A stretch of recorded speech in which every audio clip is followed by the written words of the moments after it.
Un chien affamé trouve un nouveau-né abandonné, ce qui se passe ensuite vous fera pleurer. Dans les rues sombres et silencieuses de la ville, un chien errant errait, affamé et épuisé. Ses pas résonnaient faiblement sur le pavé humide. Il n'avait pas mangé depuis des jours. Chaque mouvement était un effort, chaque respiration un défi. Ses os saillants lui donnaient l'apparence d'un chien qui avait connu des jours difficiles, de ceux qui se battent pour chaque instant de leur existence.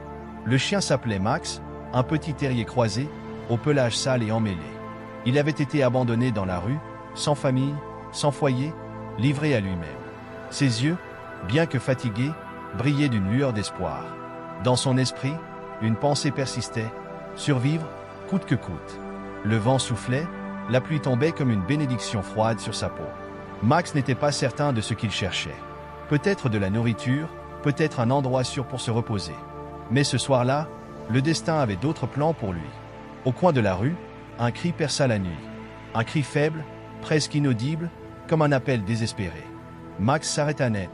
Son ouïe-fine, affûté par des mois de survie dans la rue, capta ce bruit étranger. Son instinct de chien de garde, oublié depuis longtemps, se réveilla en lui. Il s'approcha prudemment, ses pattes tremblantes frôlant le sol froid. À chaque pas, le cri devenait plus fort. Quelque chose, ou quelqu'un, avait besoin d'aide. Il suivit le son jusqu'à une ruelle sombre, à peine éclairée par la lueur d'un réverbère au loin. Là, dans l'ombre, Max aperçut quelque chose qui bouleversa son cœur. Un bébé, un nourrisson abandonné, couché dans une couverture sale, seul dans la nuit. Les yeux du chien s'écarquillèrent. Comment un être aussi petit pouvait-il être laissé à lui-même dans ce monde impitoyable? Il s'approcha lentement du bébé, son nez frémissant. Le bébé pleurait faiblement, mais ses mouvements étaient faibles. Max sentit un instinct profond l'envahir. Il ne pouvait pas l'abandonner, pas après tout ce qu'il avait traversé. Le chien se coucha près du bébé, écoutant sa respiration, ses yeux fixés sur ce petit être humain qui luttait pour sa vie, tout comme lui luttait pour la sienne. La chaleur du corps du bébé contrastait avec le froid de la rue, mais ce n'était pas suffisant. Max savait que ce bébé avait besoin de plus que de chaleur. Il avait besoin de soins, de protection, de quelqu'un pour veiller sur lui. Max, qui n'avait jamais connu l'amour, n'avait jamais eu de maître, ni de famille, ressentait une tendresse qu'il n'avait jamais expérimentée. Peut-être était-ce l'instinct, ou peut-être la pureté de son cœur, mais il se coucha tout près du bébé, se blottissant contre lui pour le protéger. Il lécha doucement le visage du nourrisson, un geste presque maternel, comme s'il essayait de le rassurer, de lui dire qu'il n'était pas seul. Le bébé, encore faible, s'arrêta de pleurer. Peut-être que la chaleur du chien, ou la douceur de son geste, apportait un peu de réconfort. Max n'était pas un chien habitué à la tendresse, mais à cet instant, il devint le protecteur d'une vie fragile. Il se sentait lié à ce bébé d'une manière qu'il ne comprenait pas, mais c'était une connexion puissante. Le vent soufflait toujours, mais le chien et le bébé étaient là, ensemble dans cette ruelle, affrontant la nuit. Mais la situation restait dangereuse. La ville n'était pas un endroit sûr pour un bébé abandonné, et même Max, qui connaissait bien ces rues, savait qu'il n'était pas à l'abri. Il devait agir vite. Dans un moment de réflexion, Max se leva brusquement. Il renifla l'air, écoutant attentivement. Un bruit de pas, des voix. Il savait que s'il n'était pas protégé, il risquait d'être découvert par quelqu'un de malveillant. Le chien n'hésita pas. Il se coucha à nouveau près du bébé, protégeant son corps tout entier autour de lui, se faisant bouclier contre le danger. Les bruits se rapprochaient. Max se raidit. Ses muscles se tendirent, prêts à défendre ce bébé coûte que coûte. Mais les voix étaient de plus en plus proches, et le chien se rendait compte qu'il n'était pas suffisamment fort pour affronter un danger humain. Son rôle ici n'était pas de se battre, mais de protéger. Alors, que pouvait-il faire? Un souffle court, une lumière dans la rue. Max se leva avec précaution, reniflant encore l'air. Il savait que le moment était venu. Le danger approchait, mais il ne pouvait pas fuir. Il ne pouvait pas abandonner ce bébé, pas après tout ce qu'il avait fait pour le protéger jusque-là. Max se tenait là, figé dans l'obscurité, son cœur battant à toute vitesse. Le bruit des pas se rapprochait de plus en plus. Le chien tourna la tête, essayant de repérer les silhouettes dans l'obscurité. Il savait qu'il n'avait pas beaucoup de temps. Chaque seconde comptait pour le bébé. Les pas résonnèrent dans la rue, d'abord lents et hésitants, puis plus rapides, se rapprochant dangereusement de la ruelle où il se cachait. Max observa attentivement, ses yeux perçant la nuit, cherchant à distinguer qui venait dans leur direction. Il pouvait entendre des voix, des murmures, mais il ne comprenait pas ce qu'ils disaient. Ses sens étaient en alerte maximale, chaque muscle tendu, prêt à réagir si nécessaire. Soudain, une silhouette apparut dans la rue. C'était une femme. Elle marchait rapidement, son sac à main pendu à son bras. Elle semblait pressée, mais elle s'arrêta brusquement en apercevant le chien. Max se leva lentement, restant proche du bébé, tout en surveillant la femme avec une intensité qui trahissait son inquiétude. La femme s'approcha prudemment, ses yeux s'écarquillant lorsqu'elle aperçut le nourrisson. Son regard se posa d'abord sur Max, qui, malgré sa petite taille, semblait imposant dans cette nuit silencieuse. Puis, elle se pencha doucement vers le bébé, son visage baigné de surprise et de confusion. « Mon Dieu, un bébé ?» murmura-t-elle, choquée. Max grogna doucement, mais il n'attaqua pas. Il se contenta de rester là, vigilant, protégé. Il n'avait pas l'intention de fuir, mais il n'était pas non plus prêt à laisser quiconque prendre le bébé. Il savait qu'il devait faire confiance à cette femme, mais il avait des doutes. Tout ce qui comptait était la sécurité du bébé. La femme s'accroupit lentement près du bébé, sa main tremblante se dirigeant vers la couverture dans laquelle l'enfant était enroulé. Elle jeta un coup d'œil inquiet à Max, qui continuait à la surveiller. Puis elle leva les yeux et murmura d'une voix douce, presque comme une promesse. « Ne t'inquiète pas, je vais t'aider. » Max renifla l'air une dernière fois, se rassurant qu'aucune menace immédiate ne s'approchait. Il baissa la garde légèrement, mais resta sur le qui-vive. Il n'était pas encore prêt à abandonner son rôle de protecteur. La femme, quant à elle, prit délicatement le bébé dans ses bras, en prenant soin de ne pas le secouer. Elle était étonnée de la petite taille du nourrisson, de sa fragilité. Comment un bébé aussi vulnérable avait-il fini dans la rue, abandonné comme ça? « Que fais-tu ici, petit? Pourquoi t'es-tu retrouvé seul ?» murmura-t-elle, ses larmes commençant à monter. Elle caressa doucement le visage du bébé et, d'un geste rassurant, se leva. Max la suivit des yeux, prêt à agir si quelque chose venait perturber cette rencontre. La femme se dirigea vers l'entrée de la ruelle, où elle s'arrêta un instant pour jeter un dernier regard derrière elle. Le chien l'observait toujours, se demandant si elle allait s'enfuir ou si elle allait l'ignorer comme les autres. Mais cette fois, quelque chose était différent. Elle ne semblait pas pressée de partir. « Je vais t'emmener chez moi, d'accord ?» dit-elle en s'adressant au bébé, sans vraiment attendre de réponse. Elle s'éloigna doucement, prenant des précautions avec chaque pas. Max la suivit discrètement, ne la quittant pas des yeux. La femme n'était pas encore consciente de la grande importance de ce moment. Max savait que ce bébé, s'il était laissé dans cet état, risquait de mourir. Il avait vu la souffrance dans les rues de la ville, la misère, l'indifférence. Mais ce bébé, il n'avait pas le droit de mourir. Max avait survécu à tant de choses, il n'allait pas laisser cette vie fragile disparaître dans l'indifférence. Il avait pris une décision. Ils marchèrent quelques centaines de mètres avant d'arriver à un petit immeuble. La femme monta les escaliers, le bébé toujours dans ses bras, tout en jetant un regard furtif derrière elle, surveillant le chien qui suivait patiemment. Elle arriva à l'appartement et entra à l'intérieur, refermant la porte derrière elle. L'appartement était simple mais propre. Des meubles usés, une vieille télévision, quelques photos sur les murs. Mais l'atmosphère, bien que modeste, était chaleureuse. La femme déposa le bébé délicatement sur le canapé, tout en se retournant pour regarder Max. « Je ne sais pas ce que je vais faire, mais je vais t'aider, » murmura-t-elle, comme si elle cherchait à se convaincre elle-même. Max s'assit près de la porte, ses yeux toujours fixés sur le bébé. Il n'avait pas encore compris ce que la femme allait faire, mais il savait que c'était un début. Ce bébé, qui avait été laissé pour mort dans une ruelle sombre, avait maintenant une chance. Grâce à lui, grâce à la femme. Et il ne pourrait jamais l'oublier. La femme, toujours en état de choc, s'assit près du bébé sur le canapé. Elle le regarda de plus près, fascinée par sa fragilité, sa peau si douce et ses petits mouvements. Mais en même temps, une vague d'angoisse la submergea. « Pourquoi suis-je ici ?» se demanda-t-elle, ses pensées tourbillonnant dans sa tête. Elle n'avait pas de réponse à cette question. Elle n'avait jamais imaginé se retrouver dans une situation pareille, à sauver un bébé dans la rue en pleine nuit. Mais le destin semblait l'avoir placé là pour une raison. Max, bien qu'un chien, semblait comprendre la gravité de la situation. Il s'approcha du canapé, s'assit à côté de la femme et posa son regard doux mais intense sur le bébé. Il restait calme, presque comme un gardien, ses yeux exprimaient une détermination inébranlable. Il ne laissait pas le bébé seul, ne lui accordait aucune chance de se retrouver de nouveau abandonné. La femme tourna son regard vers Max, étonnée par la loyauté évidente du chien. « Pourquoi m'as-tu suivi ?» murmura-t-elle, presque en elle-même, mais aussi en s'adressant à l'animal. Max se tourna lentement vers elle et donna un léger coup de langue dans l'air, comme pour la rassurer. Puis il fixa de nouveau le bébé. La femme sourit faiblement. « Elle se rendit soudain compte qu'elle n'était pas seule dans cette épreuve. Max, d'une manière ou d'une autre, était devenu son allié. « Je vais m'en occuper », murmura-t-elle en se levant, se dirigeant vers la cuisine pour préparer quelque chose pour le bébé. Elle fouilla dans les placards et trouva une petite couverture propre. Elle revint doucement et coucha le bébé dedans, le berçant doucement dans ses bras. « Tu vas être bien ici.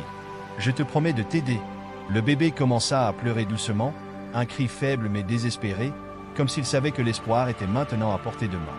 La femme se hâta de réagir, le berçant doucement, son regard tourné vers Max, qui était resté dans la pièce, observant d'un œil attentif. Il était là, gardien silencieux, sans jamais se détourner de sa mission. Tout à coup, la porte de l'appartement s'ouvrit brusquement. La femme se figea, paniquée, son regard se portant sur la silhouette qui venait d'entrer. C'était son frère, Julien, un homme au visage dur, un homme habitué à la rue. Son regard se posa immédiatement sur la scène, le bébé dans ses bras, Max assis près de la porte. « Qu'est-ce que c'est que ça ?» demanda Julien, la surprise et la confusion dans sa voix. La femme se leva, hésitante, mais elle n'avait pas peur. Elle savait qu'elle devait être forte pour ce bébé, pour Max. Je l'ai trouvé. Dans la rue, ce soir, expliqua-t-elle, sa voix tremblante mais déterminée. Je ne pouvais pas le laisser là. Il avait besoin d'aide. Julien haussait les sourcils, jetant un regard sceptique au bébé. Et tu penses que tu vas pouvoir t'en occuper ? La femme baissa les yeux, un peu déstabilisée, mais elle ne se laissa pas abattre. Je ne sais pas comment ça va se passer, mais je vais faire de mon mieux. Je dois l'aider. Julien observa un moment, avant de soupirer et de se tourner vers Max. Il fronça les sourcils, se demandant comment ce chien pouvait être impliqué dans cette histoire. Mais Max, sans hésiter, se leva lentement et s'approcha de lui. Le regard de Max était déterminé et sans crainte. Il savait ce qu'il devait faire. Julien eut un petit sourire en voyant l'animal si protecteur. « Ok, alors. Mais je t'avertis, ce ne sera pas facile, » dit Julien en s'asseyant sur le canapé, à côté de la femme. « On va devoir trouver une solution. » Ils se mirent à discuter. La femme, maintenant nommée Clara, se rendit compte que la situation était bien plus complexe qu'elle ne l'avait imaginé. Elle savait qu'elle ne pourrait pas prendre soin du bébé toute seule. Elle n'était pas préparée pour ça, et elle n'avait ni les ressources ni le soutien nécessaire. Mais une chose était claire, elle ne pouvait pas simplement l'abandonner. Elle devait trouver un moyen. Max, toujours présent, se coucha près d'elle, comme s'il comprenait la difficulté de la situation. Clara se pencha doucement sur le bébé, lui caressant le front. « On va y arriver, je te le promets » dit-elle d'une voix douce mais pleine de conviction. Elle savait qu'ils avaient tous un rôle à jouer dans cette histoire. Max, le chien abandonné qui était venu en aide à ce bébé, l'avait fait pour une raison, et Clara allait tout faire pour s'assurer que cette petite vie fragile ne se perdrait pas. Dans les jours qui suivirent, Clara et Julien mirent tout en œuvre pour offrir une chance au bébé. Mais plus important encore, ils commencèrent à se rendre compte que ce qui avait commencé comme un simple acte de secours pourrait se transformer en quelque chose de beaucoup plus grand. Un acte de courage, un acte de famille. Et dans ce processus, Max, le chien qui avait trouvé cet enfant dans la rue, avait démontré plus que de la simple loyauté. Il avait montré à tous ce qu'était le véritable amour, sans condition, sans hésitation. Clara regarda Max, ses yeux emplis de gratitude. Elle savait que le chemin serait difficile, mais à partir de ce moment-là, elle n'était plus seule. Ils étaient tous ensemble, unis par ce petit être, cet être fragile qu'ils allaient sauver. Un petit miracle qu'ils allaient chérir et protéger, coûte que coûte. Les jours passèrent, et les défis s'accumulaient pour Clara et Julien. Le bébé, bien que fragile, montrait des signes de vie, de résilience, de curiosité. Mais la situation n'était pas simple. L'angoisse persistait, et le doute faisait surface à chaque instant. Clara avait un emploi, mais c'était loin d'être suffisant pour subvenir à tous les besoins d'un nourrisson. Elle n'avait pas d'expérience en matière de soins infantiles, et bien qu'elle aimât ce petit être comme le sien, elle se sentait perdue. Un jour, alors qu'elle changeait la couche du bébé, Julien entra dans la pièce avec un regard grave. « Clara, on doit en parler » dit-il, sa voix teintée de préoccupation. « Tu sais, on ne peut pas continuer comme ça. Il faut trouver une solution pour cet enfant. » Clara leva les yeux vers son frère, son regard inquiet. Elle savait qu'il avait raison, mais la solution ne semblait pas évidente. « Que suggères-tu ? On peut difficilement appeler la police ou les services sociaux. Ils vont nous séparer du bébé, répondit-elle en se mordant la lèvre. « Mais je ne peux pas le laisser partir. C'est impensable. » Julien soupira profondément, se passant une main sur le visage. « C'est compliqué, mais on doit trouver une solution légale. Peut-être qu'il y a un moyen d'adopter ce bébé. Clara regarda son frère, touchée par ses paroles. L'idée d'adopter l'enfant semblait si lointaine, si irréalisable, mais en même temps, elle ressentait au fond d'elle que c'était la seule voie à suivre. « Tu crois vraiment que ça va être possible ? On peut essayer ?» répondit Julien. « Mais tu dois t'y préparer. Ce ne sera pas facile. » Les jours suivants furent marqués par des recherches frénétiques. Clara et Julien contactèrent des avocats, des associations et explorèrent toutes les options possibles. Mais chaque porte semblait se fermer devant eux. L'adoption semblait un processus interminable, avec des démarches administratives complexes et des critères stricts. Mais au fond de son cœur, Clara savait qu'elle devait persévérer. Max, quant à lui, restait toujours proche du bébé, comme s'il n'en savait plus qu'il n'en laissait paraître. Il le protégeait avec une vigilance sans faille, ne laissant personne s'approcher trop près. Même Julien, pourtant en train de chercher une solution, ressentait l'influence de Max. C'était comme si ce chien avait compris que ce petit être avait besoin d'une protection bien plus grande que ce que l'on pouvait imaginer. Une nuit, alors que Clara se trouvait seule avec le bébé et Max dans le salon, elle eut une révélation. Elle n'était pas seule. Elle avait Max, elle avait son frère, et surtout, elle avait cet amour inébranlable pour ce bébé qu'elle avait sauvé. Cette révélation la poussa à ne pas abandonner. Elle décida de prendre un risque. Le lendemain, elle contacta un organisme de protection de l'enfance, sans grand espoir, mais avec la conviction que le bébé méritait une chance. Elle leur expliqua son histoire, tout, y compris comment Max l'avait aidé à sauver l'enfant. Étonnamment, l'organisme répondit positivement, lui conseillant de commencer le processus d'adoption. Mais ce ne sera pas facile. Vous devrez prouver que vous êtes apte à offrir un environnement sûr et stable pour l'enfant, lui expliqua l'assistante sociale au téléphone. Mais si vous tenez bon, il y a une possibilité. Clara raccrocha, le cœur battant. Elle regarda Max, qui était assis à ses pieds, son regard fixé sur elle avec une intensité silencieuse. « On va y arriver » murmura-t-elle, caressant doucement la tête de Max. Les semaines suivantes furent marquées par une combinaison de hauts et de bas. Clara suivait des cours en ligne pour apprendre à s'occuper d'un bébé, tout en travaillant pour subvenir à leurs besoins. Julien l'aidait de toutes ses forces, mais sa propre vie était en déséquilibre. Chaque jour apportait son lot de nouvelles difficultés, mais à chaque difficulté, Max était là, un rempart inébranlable. Le processus d'adoption avançait lentement, mais il avançait. Et au fur et à mesure que le bébé grandissait, Clara se rendait compte de l'importance de son rôle. Elle n'était pas simplement une sauveuse. Elle devenait une mère qui aimait profondément cet enfant, qui s'était battue pour lui, qui était prête à tout pour lui offrir une vie meilleure. Un jour, alors que Clara et Julien faisaient leurs courses pour le bébé, ils rencontrèrent quelqu'un de surprenant, un ancien collègue de travail de Clara, qui la reconnut immédiatement. Il lui sourit, étonné. « Clara ? Mais, je pensais que tu partais en congé parental. » Clara rougit, un peu gênée, mais répondit avec assurance. « Eh bien, c'est un peu plus compliqué que ça. Mais je vais m'en sortir. » Elle n'avait pas besoin d'entrer dans les détails. L'homme sembla sceptique, mais il ne poussa pas plus loin. Clara se sentit soudain un peu plus vulnérable, mais elle se redressa. Elle savait qu'elle n'avait rien à cacher. Elle avait fait ce qu'il fallait, et Max, ce chien qui avait tout commencé, était devenu son allié et son soutien, son guide dans ce voyage tumultueux. Les semaines passaient, et chaque jour semblait plus difficile que le précédent. Clara jonglait entre ses heures de travail, les cours en ligne pour apprendre à s'occuper d'un nourrisson, et les multiples rendez-vous avec les travailleurs sociaux et les avocats. Julien, toujours aussi impliqué, faisait de son mieux pour l'aider tout en jonglant avec ses propres responsabilités. Mais il était évident qu'ils étaient épuisés. Un vendredi soir, après une longue journée, Clara s'effondra sur le canapé. Le bébé dormait paisiblement dans son berceau, et Max, fidèle compagnon, était allongé à ses pieds. « Je n'arrive plus à suivre, Julien, avoua-t-elle, la voix tremblante. Je ne sais même pas si je fais tout correctement pour lui. Et si jamais on échoue ?» Julien s'assit à côté d'elle et la regarda avec une intensité calme. « Clara, tu fais tout ce qu'il faut. Ce bébé a besoin de toi, et tu lui offres déjà tout ton amour. Ce n'est pas facile, mais on va y arriver. On a traversé tellement de choses ensemble. Ce bébé mérite d'avoir une famille, et c'est nous qui allons lui offrir ça. » Les mots de Julien résonnèrent profondément en Clara. Elle savait qu'il avait raison. Chaque moment avec le bébé la convainquait davantage qu'elle était celle qu'il lui fallait. Mais elle était aussi terrifiée. Peur de l'échec. Peur de ne pas être à la hauteur. Le lendemain, alors que Clara prenait soin du bébé, elle reçut un appel qu'elle attendait depuis des semaines.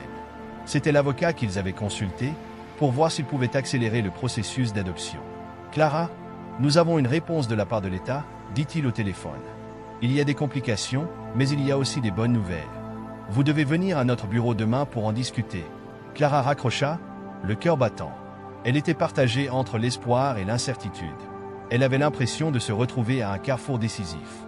Julien, bien qu'également préoccupé, était toujours là pour la soutenir. On va faire face à tout ce qui arrive. Ensemble, mais ce n'était pas tout. À ce moment précis, un événement inattendu se produisit.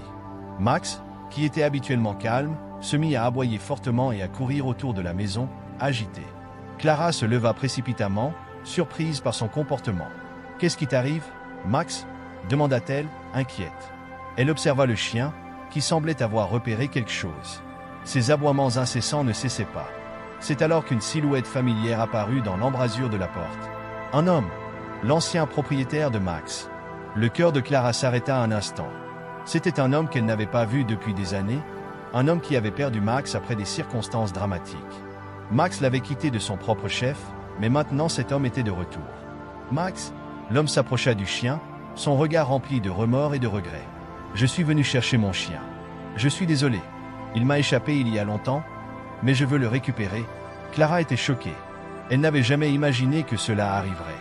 Max, ce chien qui avait sauvé sa vie, qui avait été son roc pendant toute cette période difficile. Elle se tenait là, les yeux grands ouverts, ne sachant que dire. Le regard de Max, cependant, en disait long. Il s'était planté fermement devant le bébé, ne permettant à personne de s'approcher. « Max ne partira pas avec toi, » dit Clara d'une voix ferme, même si son cœur battait à tout rompre. « Ce chien a été un membre de ma famille, et il a un rôle crucial ici. Il protège cet enfant. Et moi aussi ?» L'homme la fixa, perplexe. « Mais il est à moi, je l'ai perdu, et il est le mien. Je veux qu'il rentre à la maison. » Clara se tenait immobile, prête à défendre Max, même si cela signifiait risquer de se retrouver face à des difficultés supplémentaires. « Je ne vous laisserai pas l'emmener. Max m'a protégé, et il protège ce bébé. Il ne partira pas. Vous devez comprendre. » L'homme sembla hésiter, ses yeux se déplaçant entre Clara, Julien et le chien. Puis il s'éloigna, un silence lourd s'installant dans la pièce. Clara regarda Max, son cœur se gonflant d'une profonde reconnaissance. Elle savait que cette situation n'était pas terminée, que des complications juridiques pourraient surgir, mais pour l'instant, Max était à sa place, là où il appartenait. Les jours suivants furent une montagne russe émotionnelle pour Clara et Julien. Ils se rendirent à leur rendez-vous avec l'avocat, où la situation devint encore plus incertaine.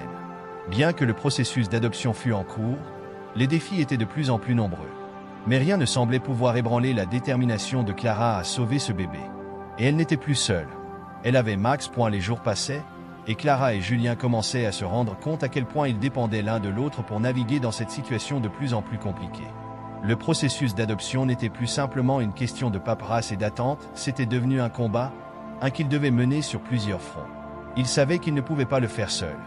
Max, le chien, restait leur ancrage à travers tout cela, leur offrant un soutien émotionnel quand ils en avaient le plus besoin. Sa dévotion pour la famille, surtout pour le bébé, grandissait de jour en jour. Le petit semblait reconnaître la présence apaisante du chien, riant chaque fois que Max lui léchait le visage ou se pelotait gentiment à côté de son berceau. Mais même avec la loyauté inébranlable de Max, la situation avec le bébé devenait de plus en plus difficile. Clara et Julien faisaient face à une pression croissante de la part des autorités qui semblaient douter de leur capacité à offrir un environnement stable à l'enfant. À chaque avancée, ils avaient l'impression de faire 2 pas en arrière. Un soir, après une journée particulièrement stressante, Clara s'assit avec Julien dans le salon à la lumière tamisée. Elle était fatiguée, physiquement et émotionnellement. L'épuisement commençait à se faire sentir, et elle avait l'impression de se défaire peu à peu. « Je ne sais pas si je peux continuer, Julien, » dit-elle, sa voix à peine au-dessus d'un murmure. C'est comme si chaque fois que je pensais qu'on avançait, quelque chose d'autre se mettait en travers de notre chemin. On n'est juste pas assez. Julien tendit la main et lui prit la sienne. Nous sommes assez. Nous avons toujours été assez. Ce que nous avons, ce que nous donnons à ce bébé, c'est de l'amour, et c'est réel. Ne laisse personne te faire croire que ce n'est pas suffisant. Et Max, il est là, lui aussi, il fait partie de tout ça. On a notre propre petite famille. Clara le regarda, les yeux pleins de larmes. Mais si on nous l'enlève, si tout ce qu'on a fait ne sert à rien? Julien serra sa main plus fort, les yeux remplis de détermination. Ça ne va pas arriver. On est ensemble, et on n'abandonne pas. Les paroles rassurantes de Julien offrirent à Clara un bref moment de réconfort, mais au fond d'elle, l'incertitude continuait de la ronger. Ils avaient fait tant de chemin, mais il y avait encore tant d'obstacles à franchir. Une semaine plus tard, Clara reçut un appel qui changea tout. C'était l'assistante sociale qui s'occupait du dossier. « Clara, nous avons une mise à jour concernant l'adoption », dit-elle d'une voix calme mais urgente. « Il y a eu un développement. Nous devons nous rencontrer dès que possible. » Le cœur de Clara se mit à battre plus vite. Elle jeta un coup d'œil à Julien, qui était assis à côté d'elle. Elle pouvait voir l'inquiétude dans ses yeux. « Que se passe-t-il » demanda-t-il, la voix tendue par l'inquiétude. « Je ne sais pas » répondit Clara en avalant difficilement. « Mais on va le savoir. » Ils arrivèrent au bureau de l'assistante sociale tôt le matin suivant. Les nerfs de Clara étaient à vif alors qu'ils attendaient dans la salle d'attente, le silence entre eux étant lourd d'anticipation. Lorsqu'ils furent enfin appelés, l'assistante sociale les attendait, accompagnée d'une femme qu'ils n'avaient jamais rencontrée auparavant, une avocate. « Voici Alice », présenta l'assistante sociale. « Elle est ici pour discuter des prochaines étapes dans le processus d'adoption. » Clara et Julien échangèrent un regard nerveux. Ils prirent place, et la réunion commença. L'avocate, Alice, expliqua qu'un examen urgent du dossier avait eu lieu. Il semblait que certains documents avaient été signalés pour révision, et il y avait des questions concernant la stabilité de la situation de Clara et Julien. Bien que l'adoption fût toujours théoriquement possible, il faudrait encore plus de temps pour la finaliser. Il y a des complications, dit Alice d'une voix douce mais ferme. Nous avons dû suspendre le processus pour l'instant. Nous devrons effectuer d'autres visites à domicile, et il est possible que d'autres retards juridiques surviennent. Le cœur de Clara se serra. La pièce sembla se refermer autour d'elle alors qu'elle tentait d'assimiler ce qu'elle venait d'entendre. Après toutes les épreuves, toutes les luttes qu'ils avaient endurées, c'était la dernière chose qu'elle avait imaginée. Julien lui prit la main, essayant de lui offrir un peu de réconfort, mais Clara avait du mal à se concentrer sur son toucher. « Combien de temps ?» réussit-elle à demander, la voix enrouée. « C'est difficile à dire, » répondit Alice. « Cela pourrait prendre plusieurs mois de plus, voire plus longtemps. Nous ferons tout ce que nous pouvons pour accélérer les choses, mais nous sommes confrontés à une situation compliquée. » Les pensées de Clara s'emballèrent. L'idée de perdre le bébé, de ne pas pouvoir lui offrir la maison sûre et aimante qu'il méritait, était insupportable. Mais il n'y avait pas de temps à perdre. S'il y avait encore une chance de le garder, il devait agir maintenant. Clara et Julien quittèrent la réunion dans un état de confusion, incapables de saisir toute l'ampleur de ce qui venait de se passer. Ils ne dirent pas grand-chose pendant le trajet de retour. Les pensées de Clara étaient envahies par la peur, l'inquiétude et une angoisse croissante. Elle ne pouvait pas perdre le bébé. Pas après tout ce qu'ils avaient traversé. De retour à la maison, Max semblait ressentir le changement dans l'air. Il était plus silencieux que d'habitude, allongé près du berceau du bébé, les yeux allant de Clara au bébé. Clara s'approcha de lui, lui caressant doucement les oreilles. « On va se battre pour elle, Max. On ne va pas la laisser nous être enlevés. » Max émit un grondement bas, comme pour approuver ses paroles. Mais Clara savait qu'ils allaient devoir se battre. Ils n'avaient pas le choix. Les obstacles étaient nombreux, et ils devraient prouver leur valeur, prouver qu'ils pouvaient offrir la stabilité et l'amour dont l'enfant avait besoin. Et même ainsi, rien n'était garanti.